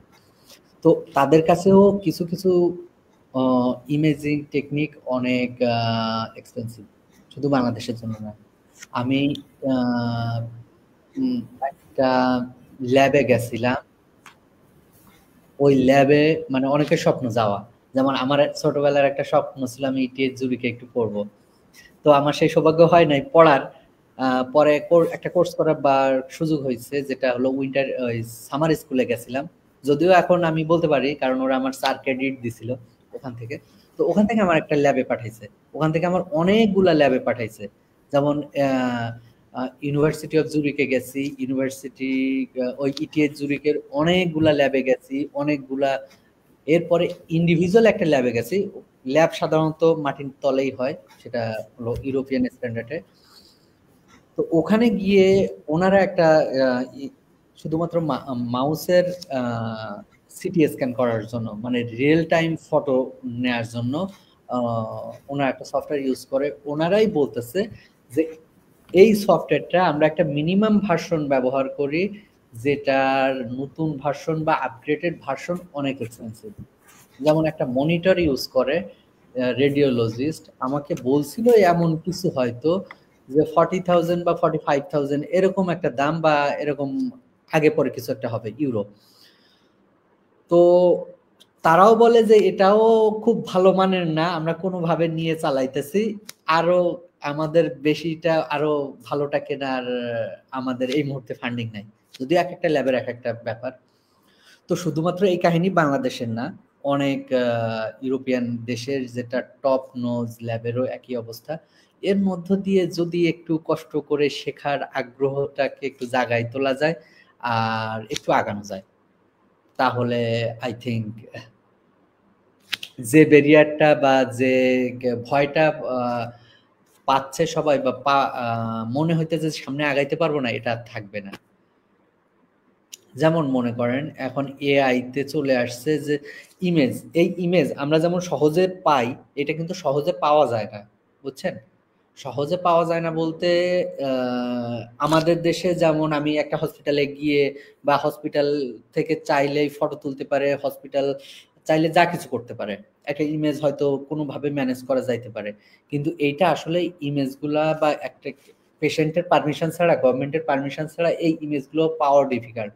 সেক্ষেত্রে আমাদের বাংলাদেশি লোকজন বা এই রিজনের লোক অনেক লাকি যে আমরা সহজে ইমেজগুলো পাইতেছি। মেশিন তো টাকা বা ফান্ডিং থাকলেই পাওয়া যায়, কিন্তু ইমেজ কিন্তু ফান্ডিং থাকলেই পাওয়া যায় না, সেক্ষেত্রে আমরা অনেক লাকি। এরপরে জি একটা কোশ্চেন ছিল, মানে আপনি যেমন বলেছিলেন যে এআই থ্রু হচ্ছে আমাদের বিভিন্ন ইমেজ ক্রিয়েটিং বা করা হয়, অনেক সময় আমরা চ্যাট জিপিটিতে যে ধরনের ইমেজ বলি, চ্যাট জিপিটি সেরকম ইমেজ দিতে পারে না। তো এরকম মেডিকেল টেক্সটাইলসের ক্ষেত্রে যদি আমরা এআইটাকে ফলো করি, এটা কতটুকু বিশ্বাসযোগ্য আর গ্রহণযোগ্য, এটা যদি একটু বলতেন। প্রথম ব্যাপার হলো যে আমরা ইমেজ তৈরি করতে পারি কিনা। হ্যাঁ, এখন তো ম্যাক্সিমাম ইমেজ না, যেগুলো ওয়েল ইনস্টিটিউট থেকে রিলিজ করতেছে, এই ইমেজগুলা বাদে আর বাকি যে ইমেজ ছিল বা বাকি যে ইমেজ গুলো তৈরি হয় এখন, যে সিনথেটিক ইমেজ যে অটো জেনারেট করে আমি একটা তৈরি করব, আমি একটা রিসার্চ করব, কিন্তু আমার ইমেজ নাই, আমার কাছে সব আছে, ডিভাইস আছে, হিউম্যান আছে, রিসার্চার আছে, কিন্তু আমার কাছে ইমেজ নাই, আমার কাছে র ডেটাটা নাই। তাহলে এখন কি করবে? এআই দিয়ে তারপর ইমেজ তৈরি করে ওই ইমেজের উপর রিসার্চ করা হয়। এখন কথা হলো যে বিশ্বাসযোগ্যতা কতটুকু। বিশ্বাস অর্জন করতে গেলে প্রথমে কি করতে হবে? যেটা করতে হয় যে আমি একটা কাজ করলাম, এই কাজটা সঠিক কি না এটা কে বলবে? যে আমার ফ্রেন্ডের মধ্যে সে যে সব থেকে ভালো জানে সে বলবে, না হলে আরো একটু অ্যাডভান্স লেভেলের কিছু করতে চাইলে আমরা কি করব, যে আমি প্রফেসরের কাছে যাব, যে প্রফেসর যদি মনে করে যে না এটার আরো একটু জাস্টিফাই করতে হবে, ওনার যে সিনিয়র আছে তার কাছে পাঠাবে। তো আস্তে আস্তে অনেক একটা বোর্ড অথবা একটা গ্রুপ যদি এটাকে রিকগনাইজ করে, তখন আমরা কি বলতে পারি, যে তখন আমরা বলতে পারি না অন্তত কমপক্ষে 5জন 7জন বা 5টা গ্রুপ বা 5টা ল্যাব এটাকে সমর্থন দিছে, আমরা এটা নিয়ে কাজ কন্টিনিউ করতে পারি। সাধারণত এভাবে বিশ্বাসযোগ্যতাটা অর্জন করে আর এভাবেই কন্টিনিউ করা হয়। তো আমরা চ্যাটজিপিটি যেটা করি সেটা হলো সাধারণত আমাদের এটা ফ্রি ভার্সনটা দেয়, আর এটা সম্ভবত লেটেস্ট ভার্সনটা দিয়ে তৈরি করে না। আর আমাদের জন্য তৈরি করার জন্য যে সেগমেন্টটা দিচ্ছে খুবই অল্প সময়ের জন্য তৈরি করে দেয়। এটা যদি আপনার নিজের একটা মডেল তৈরি করেন অথবা আপনার যে ওপেন এআই যে মডেলটা আছে, ওয়েট ফাইলটা নিয়ে যদি আপনারা নিজেরাও কাজ করেন, আপনাদের নিজেদেরও এরকম একটা এআই মডেল তৈরি করতে পারবেন, যেটা চ্যাটজিপিটির ব্যাকগ্রাউন্ডে যেটা নিয়ে তৈরি করতেছে ওয়েট ফাইলটা, ওই ওয়েট ফাইলটা আপনার পিসিতে নিয়ে আপনি নিজেও ইউজ করতে পারবেন।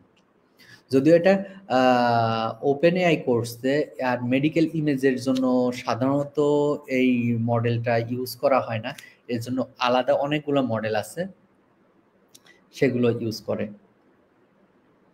যদিও জেনারেটিভ এআই নিয়ে বা এইটা নিয়ে আমার কোনো এক্সপিরিয়েন্স নাই, আমি শুধু পেপারগুলো পড়ছি, বাট আমি এখনো পর্যন্ত আমি কোনো ইমেজ 2D ইমেজ তৈরি করছি জাস্ট ফর ফান, বাট রিসার্চের জন্য বা কোনো কাজের জন্য এখনো পর্যন্ত 3D ইমেজ নিয়ে তৈরি করে ওই ইমেজ সেকেন্ড টাইম কাজ করার জন্য এখনো পর্যন্ত আমি ওইটাতে কাজ করি নাই। হ্যাঁ, তবে এটা পসিবল, সবাই করতেছে, কারণ এটার একটা মোটিভেশন আছে এটা করার জন্য। আমি আর্টিফিশিয়াল কোনো হিউম্যান তৈরি করতে চাই, আমার তো একটা ইমেজ আগে প্রথমে তৈরি করতে হবে, তারপরে না ইমেজ, যেমন আর্কিটেক্টরা যেটা করে, আর্কিটেক্ট কি করে, প্রথমে ডিজাইনটা করে, প্ল্যানিং করে। তো আপনার যদি আর্টিফিশিয়াল, আমি জানি না কি হবে ফিউচারে, আর্টিফিশিয়াল যদি কোনো হিউম্যান তৈরি করতে হয়, তারপর তো প্রথমে ইমেজটা প্রয়োজন হবে, যে হার্ট কিভাবে কাজ করে, আর্টিফিশিয়াল একটা তৈরি করতে হবে। হয়তো এরকম কিছু আছে, ফিউচারে আসবে। এটাই। আচ্ছা ভাই, আমরা প্রায় শেষের দিকে চলে আসতেছি। তো এখন আপনাকে যদি কেউ প্রশ্ন করে, আপনি যদি ইন এ নাটশেল এটা আমাদের কাছে ডেসক্রাইব করতেন যে হেলথ কেয়ার ইন্ডাস্ট্রি তো এটা অনেক ভ্যাস্ট একটা ইন্ডাস্ট্রি, এবং বাংলাদেশে এটা যেভাবে ইমার্জ করছে, যেভাবে ফার্মাসিউটিক্যাল ইন্ডাস্ট্রিগুলো যেভাবে গ্রো করতেছে, এটা আসলেই অনেক বেশি অপটিমিস্টিক একটা ব্যাপার। এখন আমরা যারা অন্য ডিসিপ্লিনে আছি, সেটা হতে পারে মেকানিক্যাল ইঞ্জিনিয়ার, সেটা হতে পারে ইলেকট্রিক্যাল ইঞ্জিনিয়ার, বা সেটা হতে পারে বিজনেস অ্যাডমিনিস্ট্রেশন। তো আমরা কিভাবে এই হেলথ কেয়ার ইন্ডাস্ট্রিতে আমরা কিভাবে সেটা through research or through any sort of research and development contribution আমরা কিভাবে এই সেক্টরে কন্ট্রিবিউট করতে পারি? আচ্ছা, প্রথমত হলো মেকানিক্যাল। এই যে আমি যে এটা মুভ করতেছি, এটা কি মেকানিক্যাল মুভমেন্ট? জি। আমাদের বডিতে দেখবেন সবকিছু তিনটা পার্ট। আমাদের এই থেকে যদি হেড থেকে মানে পুরা আপদ মস্তক যেটা বলে, এইটা যদি আপনি ক্যালকুলেট করেন, 3টা করে পার্ট আছে প্রতিটা এখানে যদি দেখেন, শুধু আঙুলটা ধরেন, 1 2 3 3টা জয়েন্ট আছে, থ্রিলিং, সবকিছু থ্রিলিং, ঘাড়, আপনার আমাদের মাজা, হাঁটু, থ্রিলিং, 3টা লিঙ্কের বেশি আমাদের বডির কোনো অর্গান নাই। এটা তো মেকানিক্যাল ইঞ্জিনিয়ারের অনেক বেশি যে আমার এখানে যদি আমি মুভ করি, আমার এইগুলা এখান থেকে একবার লাস্ট পর্যন্ত আপনার কিভাবে মুভ করবে।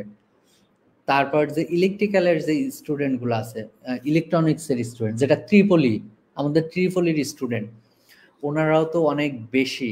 ইভেন এই মেডিকেল সেক্টরে, এই আমাদের এই সেক্টরে, মানে মিক্স যে কালচারটা, এইটাতে সব থেকে ভালো অবদান রাখছে টেকনিক্যাল দিক থেকে, কম্পিউটার সায়েন্স থেকে এই ট্রিপলির স্টুডেন্টদের পারফরমেন্স অন এভারেজে আমি দেখছি আমাদের কোর্সের আগে যে স্টুডেন্টগুলা গেছে, ওনাদের মধ্যে যে স্টুডেন্টগুলো ত্রিপলির স্টুডেন্ট ছিল ওনারা খুব ভালো করছে, কারণ কি ওনাদের সিগন্যাল প্রসেসিং নিয়ে খুব ডিপ নলেজ আছে। যেমন সিএসসির স্টুডেন্টের প্রোগ্রামিং রিলেটেড খুব ভালো নলেজ আছে বা থাকে, তো অন্যদের ক্ষেত্রে আলাদা আলাদা ইন্টেলিজেন্ট আছে। যেমন মনে করেন বিজনেসের স্টুডেন্ট যারা আছে ওনারা তো হেলথ রিলেটেড যে কাজগুলো, যেমন প্রথমে শুরু করতে পারে হেলথ কেয়ার প্রোডাক্ট নিয়ে রিসার্চ করা, যে এটা কিভাবে মার্কেটে ইমপ্লিমেন্ট করা যায় বা যে টেকনোলজিগুলো এখানে নাই। যেমন মনে করেন যে আমি হসপিটালের সাথে রিলেটেড, তো হসপিটালের কিছু কিছু ইনফরমেশন আমার কাছেও আছে। তো আমাদের প্রোডাক্টগুলো সাধারণত খুব যে ভালো হসপিটালগুলোতে ইউরোপ থেকে ডিভাইসগুলো আসে। তো ইউজুয়ালি ইউরোপের ডিভাইসের অনেক দাম, কারণ কি ইউরোপের লোকজন কম কাজ করে, আর চাইনিজ ডিভাইসের একটু দাম কম, ইউরোপের দাম বেশি, চাইনিজের দাম কম। চাইনিজে অনেক বেশি কাজ করে, এই জন্য এগুলো অপটিমাইজ করে কম দামে নিয়ে আসতে পারে। তো চাইনিজ ডিভাইসগুলো এনে যারা ছোট ছোট হসপিটাল সেখানে দিয়ে সার্ভিস দিচ্ছে। তো এইভাবে করে যদি বিজনেসটাকে হেলথ কেয়ারে আসা যায়, তাহলে আমার মনে হয় বিজনেস স্টুডেন্টরাও এখানে ইম্প্যাক্টফুল একটা রাখতে পারবে, অবদান রাখতে পারবে। আচ্ছা ভাই, আমরা পাশাপাশি দেখছি যে টেলিমেডিসিন, তারপর হচ্ছে আইওটি, ইন্টারনেট অফ থিংস, এই বিষয়টা নিয়ে অনেক কাজ হচ্ছে। এখানে যারা ট্রিপলি ফ্যাকাল্টিতে, যারা মানে ইলেকট্রিক্যাল ফ্যাকাল্টি যে সাবজেক্টগুলো আছে, যেমন computer science engineering, software engineering and triple E also, তারা এখানে আমার তো মনে হয় যে খুব ভিভেশাসলি তারা এখানে কন্ট্রিবিউট করতে পারবে। তো আপনি এই ব্যাপারে যদি আপনার মতামতটা দিতেন। হ্যাঁ, এটা তো বললাম যে ত্রিপলির স্টুডেন্ট তো অনেক বেশি এখানে কাজ করতে পারবে। ইভেন আপনার তো কাজ, প্রথমত কাজ করা, কাজ তো যে স্পেশালিস্ট তার কাছে গিয়ে কাজ করে নিয়ে আসা যায়, যে আমার এটা প্রয়োজন, আমার যে স্পেশালিস্ট আছে তার কাছ থেকে করে নিয়ে আসলাম। কিন্তু আইডিয়াটা আসা তো অন্যান্য এরিয়া বা অন্যান্য ফিল্ড থেকে যদি কেউ আসে তাদের আইডিয়াটা অনেক ভালো। যেমন মনে করেন ও অন্য সেক্টরে একটা কাজ করে আসতেছে, যেমন মনে করেন আমি যে ইমেজটা দেখতেছেন, এই ইমেজের যে আমাদের একটা অ্যালগরিদম আছে যে কর্নার ডিটেকশন, তাই না? একটা ইমেজ বা আমার হাতের দিকে দেখেন, এই হাতে যখন আমি এইটা কর্নার করতেছি বা আমি যখন এরকম একটা করতেছি, এটা একটা কর্নার তৈরি হইতেছে না? তো 2D ইমেজে এটা কর্নার করা যায় যে একটা 30 ডিগ্রি 40 ডিগ্রি অ্যাঙ্গেলের ওই কর্নার কতটুকু, কিন্তু 3D ইমেজে একটু ডিফিকাল্ট যে এই কর্নারটা তৈরি করা। এখন কথা হলো এই কর্নার ডিটেকশন বা কর্নার ফিনিশিং বা কর্নার কাটিং, এটা কি নতুন টেকনোলজি না পুরাতন টেকনোলজি? কিছু কিছু ইমেজ প্রসেসিং এর অ্যালগরিদম আছে যেটা 100 বছর আগে তৈরি হয়েছে। এখন কথা হলো 100 বছর আগে তো কম্পিউটার ছিল না, তাহলে কি কম্পিউটার ছিল না এই জন্য কি 100 বছর আগে কোনো অ্যালগরিদম তৈরি হবে না? কি মনে হয়? কম্পিউটার তৈরি হয় নাই, কিন্তু কম্পিউটার মতো ছোট ছোট যন্ত্র ছিল। যেমন মনে করেন পিরামিড যখন তৈরি হয়েছে তখন তো কম্পিউটার ছিলই না, এটা ক্যালকুলেটরও ছিল না, তাই না? এটা তো স্বাভাবিক, সবার কাছেই ওপেন একটা ব্যাপার। কিন্তু পিরামিডের কোনো কর্নার কি কখনো বাঁকা দেখছেন? বাঁকা হয়েছে না, কখনোই কোনো কর্নার বাঁকা হয় নাই পিরামিডের। কারণ কি? তো ওরা যে কর্নারটাকে বা ওরা যে লাইনটাকে ধরে সাইজ করছে, নিশ্চয়ই তার ভিতরে কোনো না কোনো একটা অ্যালগরিদম ইউজ করছে। আমরা এখন অ্যালগরিদম বলতেছি, ওই সময় হয়তো তারা অন্য কিছু বলতো, কিন্তু যুগে যুগে এগুলো তৈরি হয়েছে। তো এই উদাহরণটা এই জন্য দিলাম যে বিজনেস ফ্যাকাল্টিতে যে আছে বা আপনাদের অন্যান্য জায়গাগুলোতে যারা কাজ করতেছেন তাদের কাছে একটা জিনিস সহজে করা যাইতেছে। এখন মেডিকেল সেক্টরে বা এই বায়োমেডিকেলে সেক্টরে যদি আপনি আসেন, এসে বলেন মানুষ এত কষ্ট কেন করতেছে, এটা তো সহজে করা যায়। যেমন আলফাফোল্ড যেটা তৈরি করছে যে ডিএনএ সিকোয়েন্সিং করা, বা উনি মনে করছে যে এটা ল্যাবে গিয়ে এত কষ্ট করে মানে বায়োলজিস্টের কাছে গিয়ে 1 সপ্তাহ সময় নিয়ে তারপর এত কিছু করতে হবে একটা সিকোয়েন্সিং করতে গিয়ে? আর বেটার তো আমি একটা অ্যালগরিদম বানাই দিই, উনি একটা অ্যালগরিদম বানাই দিচ্ছে, এখন সবাই ইউজ করতেছে, সবাই হেল্প পাইতেছে, তাই না? তো ব্যাপারগুলো এরকমই। আপনারা যখন অন্যান্য জায়গাগুলোতে আসছেন, মনে করার কারণ নাই যে আমি হয়তো ওখানে গিয়ে পারবো না। ইভেন আপনাদের যদি সময় থাকে, আপনারা ডিপ লার্নিং নিয়ে কাজ করতে পারেন, মেডিকেল ইমেজ নিয়ে কাজ করতে পারেন, অথবা কাজ বলতে প্রথমত যখন শুরু করবেন এভাবে শুরু করতে পারবেন, ইউজ করা শুরু করতে পারেন, ইউজ করতে করতে এরপরে ফাইনালি আপনারা যেটা করবেন যে আরো অ্যাডভান্স লেভেলে যাবেন। যদি একটু সময় লাগবে এটা করতে, তারপরেও লেগে থাকলে ইনশাল্লাহ হয়ে যাবে। ভাইয়া, আমরা আজকে আপনার কাছ থেকে আসলে অনেক ডাইভার্স নলেজ আমরা পেয়েছি। বিশেষ করে এই সেশনটা থেকে আমি মনে করি যে যত ধরনের ডিসিপ্লিন আছে তারা সবাই জানতে পারবে, বুঝতে পারবে যে কিভাবে আসলে আমরা ইন্টারডিসিপ্লিনারি ওয়ার্কগুলোতে এনগেজ হতে পারি। এছাড়া আপনি প্রায় একেবারে পাই টু পাই প্রায় সবগুলোই উদাহরণ দিয়েছেন, কিভাবে কেমিস্ট্রি হেলথ কেয়ারের সাথে রিলেটেড, কিভাবে মেকানিক্যাল ইলেকট্রিক্যাল ইঞ্জিনিয়ারিং পারপাসগুলো কিভাবে ডিরেক্টলি রিলেটেড। তো আমরা আসলেই অনেক কিছু জানতে পেরেছি, এবং আমাদের যে চিন্তার জগৎটা এটা আরো বেশি ওপেন হয়েছে এর মাধ্যমে। তো আমরা প্রায় শেষ পর্যায়ে চলে এসেছি, এবং আপনাকে অনেক ধন্যবাদ। আপনি আমাদের এই পডকাস্টে সময় দিয়েছেন, এবং অনেক কিছুই আপনি কভার করেছেন। এই পডকাস্ট থেকে আমাদের নতুন একটা চিন্তার খোরাক জাগবে হয়তোবা, যারা ডিপলি চিন্তা করবেন যে কিভাবে আমরা আমাদের এক্সপার্টিসকে কিভাবে অন্য জায়গায় কন্ট্রিবিউট করে এখান থেকে একটা ইফেক্টিভ ফ্রুটফুল একটা আউটপুট আমরা নিয়ে আসতে পারি। আপনাদেরও অনেক অনেক ধন্যবাদ, অনেক সময় বসে থেকে মনোযোগ দিয়ে শোনার জন্য আলোচনা। আর এরপরেও আপনাদের যদি কারোর প্রয়োজন হয় এই ব্যাপারে আরো কিছু পরামর্শ বা হেল্প, বা আপনাদের মাধ্যমে যদি কেউ জানতে চায়, আপনারা নোট আকারে আমার কাছে দিবেন। আই হোপ আমি চেষ্টা করব ওনাদের আগ্রহ একাডেমির বাইরে পার্সোনাল ইন্টারেস্ট যে কোনো ভাবে যদি কেউ কাজ করে। তো আমার অনেকগুলো রেসপন্সিবিলিটি, আমি অনেক কাজই করতে হয়, এর মাঝেও আপনাদের সাথে কাজ করার চেষ্টা করব, এবং আপনাদের সাথে থেকে অনেক ভালো লাগলো। আর আপনাদের মধ্যে যদি মনে হয় কারোর যে রিসার্চার হবে, বা যে কোনো ফিল্ডে শুধুমাত্র মেডিকেল সেক্টরে না, আবার সবাই যদি মনে করে আমরা না সব বাদ দিয়ে মেডিকেল বা বায়োমেডিকেলে নিয়ে কাজ করব, তাহলে অন্যান্য সেক্টরগুলো আবার অফ হয়ে যাবে, এরকমও না।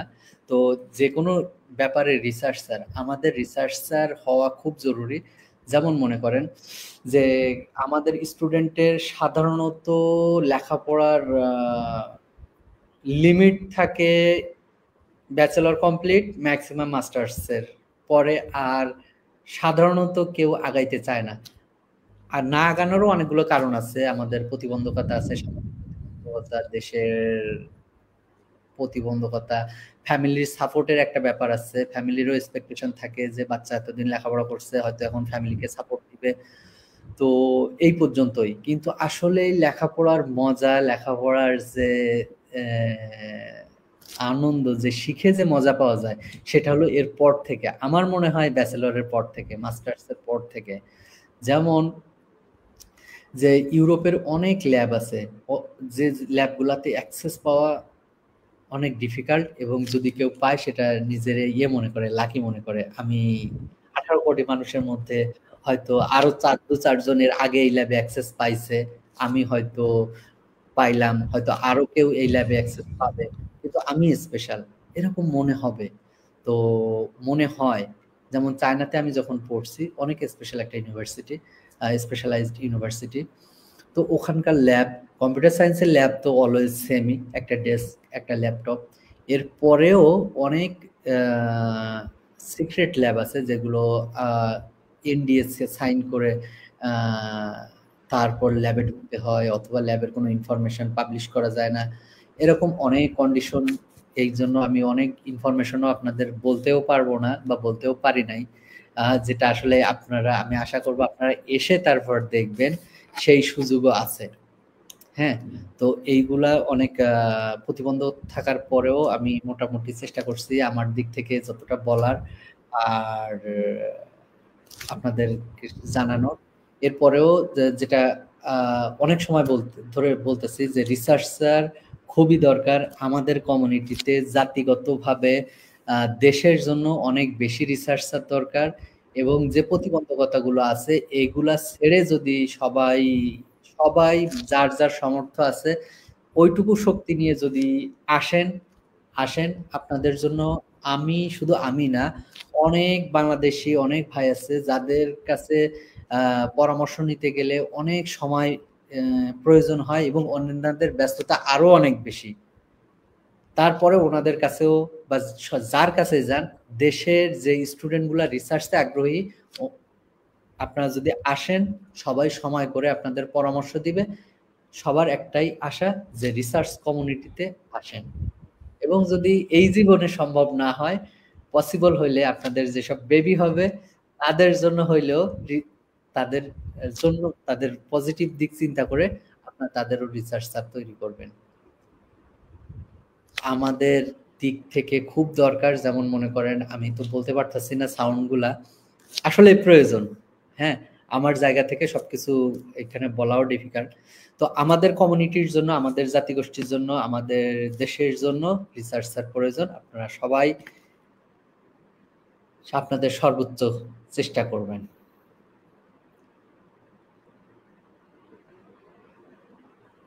এই আশা রাখি। জি, আমরা সকলেই এই আশা রাখি, এবং আমাদের যেই ইনস্টিটিউশনের পক্ষ থেকে এই পডকাস্টের আয়োজন করা হয়েছে, আমাদের মোটো সেম। আমরা এই লক্ষ্য নিয়ে আগাচ্ছি যে we will make research accessible for all. আমরা এমন একটা বাংলাদেশের স্বপ্ন দেখি যেখানে একেবারে খুব রুট লেভেল থেকেও যে উঠে আসবে সেও যাতে রিসার্চের সম্পূর্ণ অ্যাক্সেস পায়। তার যদি ইচ্ছা শক্তি থাকে সে যাতে সব রিসোর্সের যাতে অ্যাক্সেস পায়। আমরা এই লক্ষ্য নিয়ে আমরা কাজ করে যাচ্ছি প্রতিনিয়ত, এবং আশা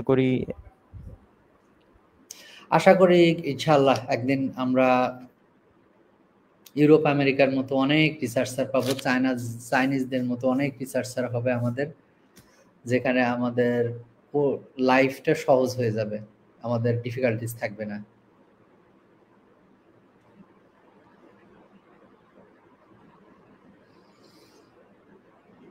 সবাইকে অনেক অনেক ধন্যবাদ। এখন আর কোনো কোশ্চেন আছে কি?